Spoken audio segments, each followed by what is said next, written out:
From Hollywood, it's time now for... Johnny Dollar. This is Charlie Burton, Mr. Dollar. Oh, yes. Was hoping you'd come out of seclusion. Seclusion? I arrived in Ensenada at 4 o'clock this afternoon. It's now 10 p.m., and I still haven't been able to see the man I'm supposed to protect. I did not invite you here, Mr. Dollar. I do not need any protection. Well, my insurance company doesn't agree with you, and they've got $500,000 riding on your life. Look, my life has not been threatened. That note was a mere bit of buffoonery perpetrated by one of those nearest and dearest to me.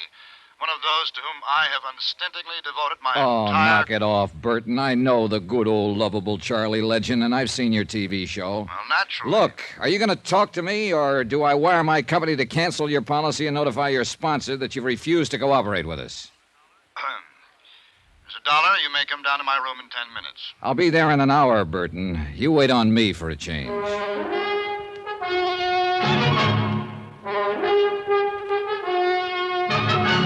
Tonight and every weekday night, Bob Bailey in the transcribed adventures of the man with the action-packed expense account, America's fabulous freelance insurance investigator. Yours truly, Johnny Dollar.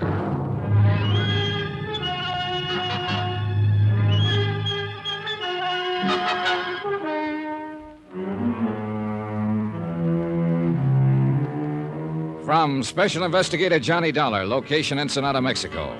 To the Home Office, Union States Casualty Company, Hartford, Connecticut. Assignment, The Laughing Matter. Expense account continued. Item 5, $1.40. Taxi from the hotel in the village to the Commandancia of Police on Frente Avenue. I wanted a rundown of one of the maids at the hotel, a girl named Velena Morales. I'd seen her on the hotel terrace shortly after dark near Charlie Burton's room. Seen her arguing with some man who'd managed to slip away from me in the darkness. Captain Peral said he'd check with me later and politely avoided asking what it was all about. If he had, I couldn't have told him.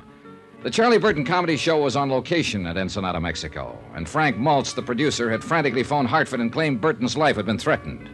Burton thought it was a practical joke. Maltz didn't know. Neither did I. But I was there to find out.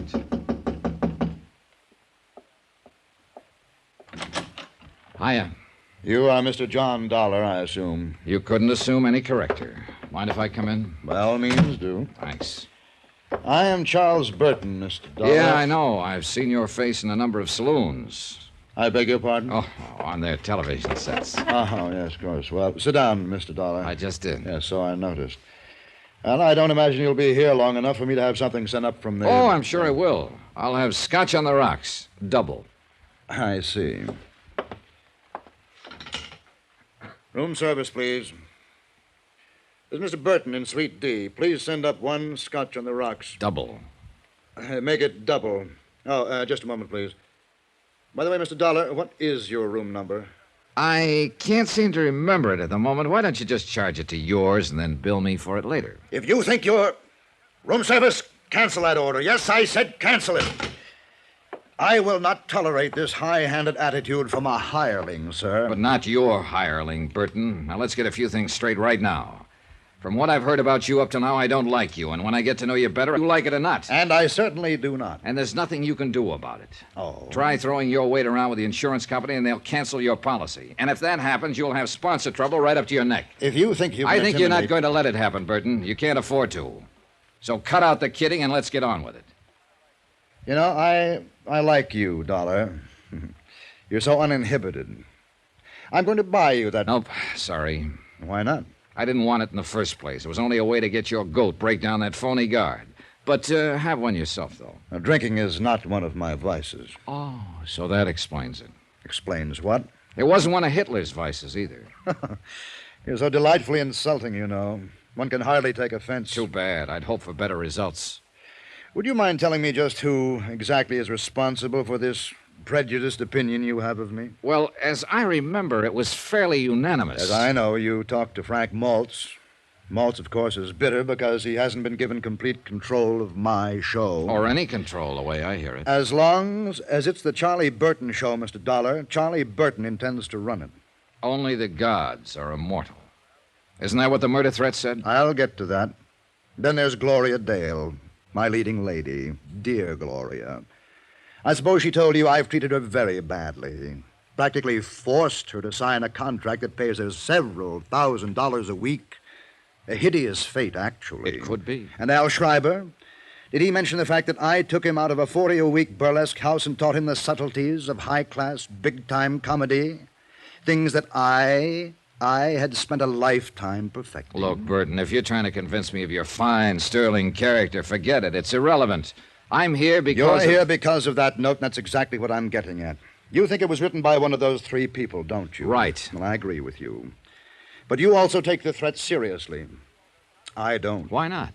Because not one of them has any reason to kill me. Yes, I know how they talk. They're underpaid, overworked. The boss is a tyrant. They hate him, the same old patter. And that kind of talk never leads to murder, Mr. Dollar. Yeah, you've got a point there, I guess. That note was pushed under my door yesterday as a crude attempt at a joke. Nothing else. Then Maltz lost his head and had you sent down here from Hartford. And the whole thing has become ridiculous. You may be right. Well... You sure you won't have that drink? No, thanks. Oh, by the way, there's a maid at the hotel here. I believe she works all the rooms along the terrace here. A small girl, very pretty, with short curly hair. Oh, yes, Valina. Oh, you've noticed her then? Oh, quite. I find her utterly charming. Would you happen to know whether she's married? I really didn't bother to ask. Does it matter? Not to me, but it might to her husband. You are determined, aren't you?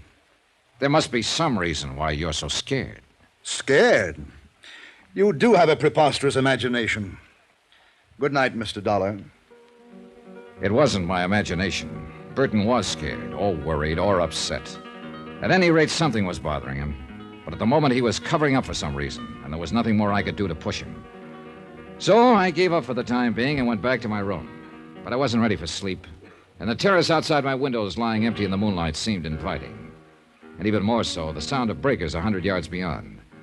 I followed a winding path through the hotel gardens and came out into Sandy Cove.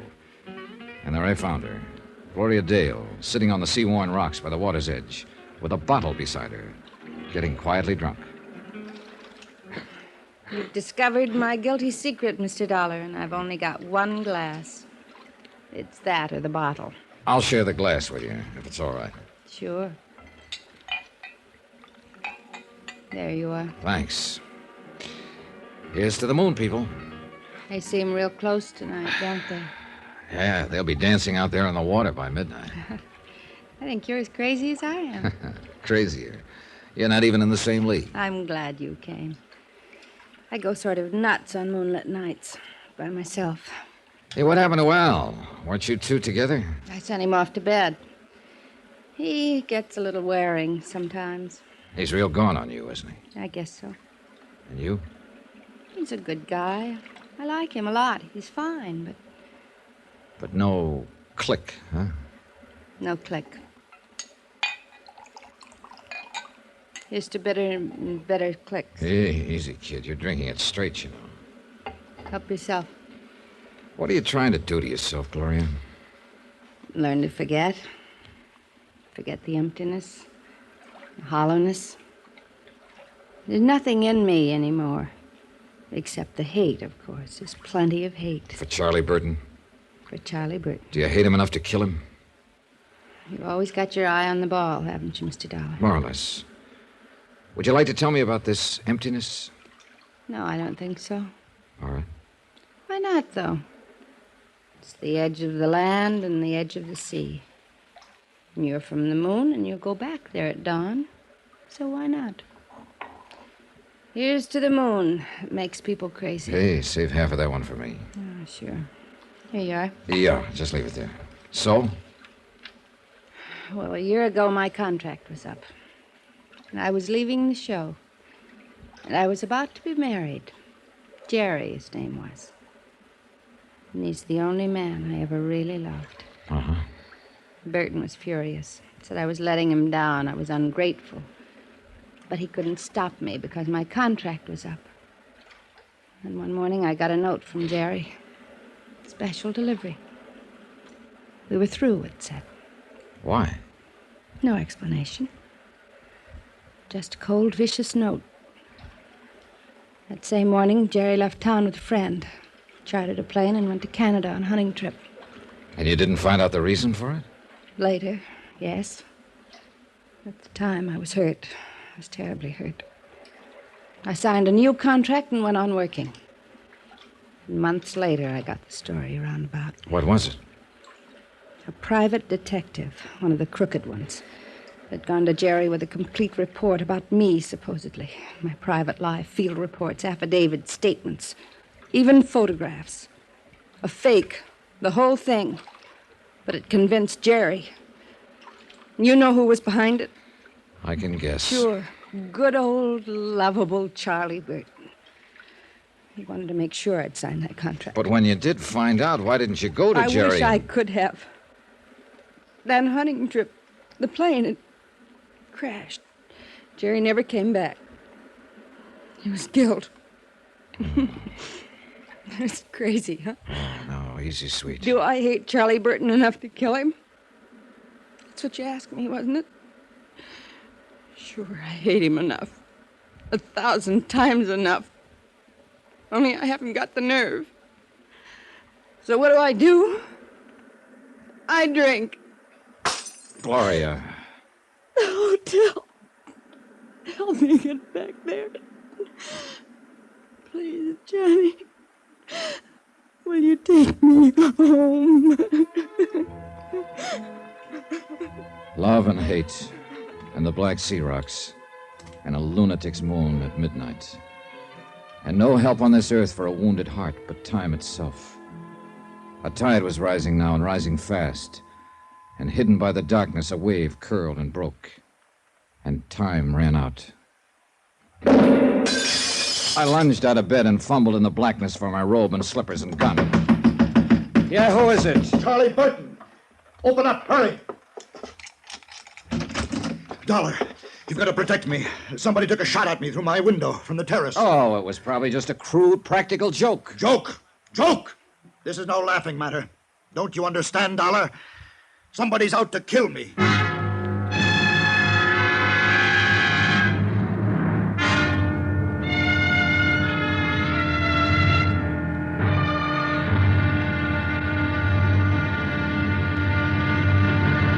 Now, here's our star to tell you about tomorrow's intriguing episode of this week's story. Tomorrow, a thickening web, clinging and sticky. But one of the flies pulls free by using a gun. Join us, won't you? Yours truly, Johnny Dollar. Yours truly, Johnny Dollar, starring Bob Bailey, is transcribed in Hollywood. Written by Les Crutchfield and is produced and directed by Jack Johnstone. Be sure to join us tomorrow night, same time and station, for the next exciting episode of Yours truly, Johnny Dollar. Roy Rowan speaking.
You've been listening to the OTR Gold Network.